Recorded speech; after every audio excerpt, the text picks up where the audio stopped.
Howdy there guys, welcome back to Edgar TV. Today I'm going to talk to you about money in darts, and the reason I'm going to do this is because I'm hearing quite a lot. Why does this player not make it? Why does that player not commit? Why don't they do these various things? A lot of it does come down to the finances, unfortunately, in darts, and I'm going to tell you today just what it's really like in regards to playing darts and this sport that we love, because you got to remember, darts isn't recognised by Sport England, which means we are not eligible for funding, which means everything is self-funded and self-promoted as such. Now, that goes from youth, grassroots, to professional. Now, there's a lot of money in the professional game. We know what's available with the PDC. We've got millionaires playing darts now because of this sport. But that's because that is funded by a promoter, the promoter being the PDC, owned by Matchroom, promoting and funding darts and those opportunities. That doesn't filter through in regards to a sport. Now, if you do want some insight into what that is like, go over to my insight section. Make sure you subscribe as well to Edgar TV. Most people watch my channel and they're not subscribed, so just go check out if you're one of those or not. But 5 things you need to be aware of as a professional dart player. You might find that video interesting. But also, if you want to know what the money is like in regards to the PDC, I was sort of mid-ranked in the PDC, so I've done a video there which you can go check out. This is the thumbnail you're looking for in regards to what it is like as a mid-ranked player on the PDC. But this video is not about the PDC. This video is about darts in general. This is about the people that go beyond, the good players, that go beyond playing in their local leagues, that go beyond playing in their super leagues, that go play county, that go travel the international circuits to play on the tours, that play internationally for their countries. They are, again, sort of self-funded positions, and they're the things we're going to look at and we're going to discuss today in order to give you a little bit of a guidance into that question I'm asked, is why does this player maybe not travel, or why does this player not have as much success? We're going to look purely at the finances. So, as you may know, my goal is to get to Lakeside. Now, I'm a little bit different to other people. I've got this channel in which I can make video diaries from.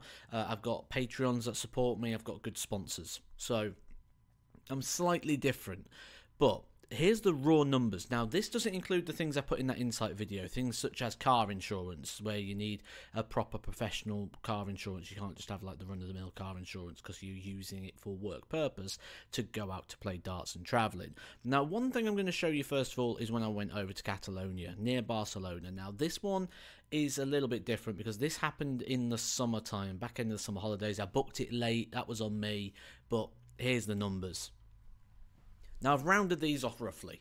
Flights and hotels, they speak for themselves. Car hire, we hired a car for a few days in order to get down. It was that or public transport, one or the other.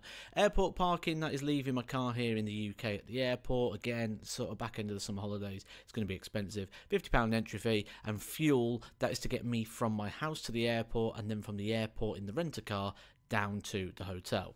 Now, you know, I don't put things like food and drink on things like that. I don't agree with putting those on these sort of videos, just because I need to eat and I need to drink wherever I am.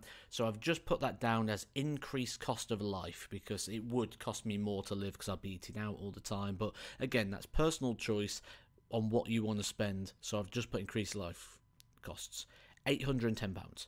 Now, that is £810 to get you there. Now, I would have cut some of these up a little bit because I had a shared hotel with Zach, for example. But I made the final of that event. The event had a round of 256, so I was there pretty much all day. Round of 256, 1 to 8, 64, 32. I made the final.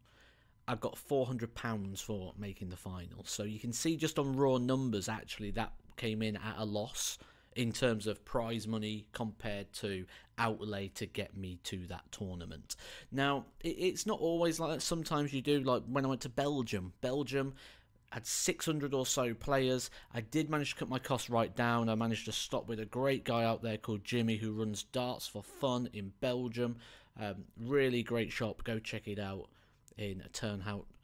But £50 sort of entry fees. We got the ferry, and we filled the car up 3 times in fuel. That was pretty much the main raw costs of it, £400 in total. Again, I made the final of that event, got €800, which converts to about £690 cash.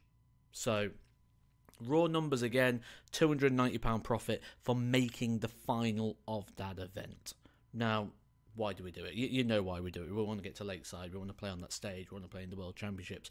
A lot of the time, and most of the time, people that are taking part in this sport are not really making money from it. It is a self-funded, self-promoted sort of aspect.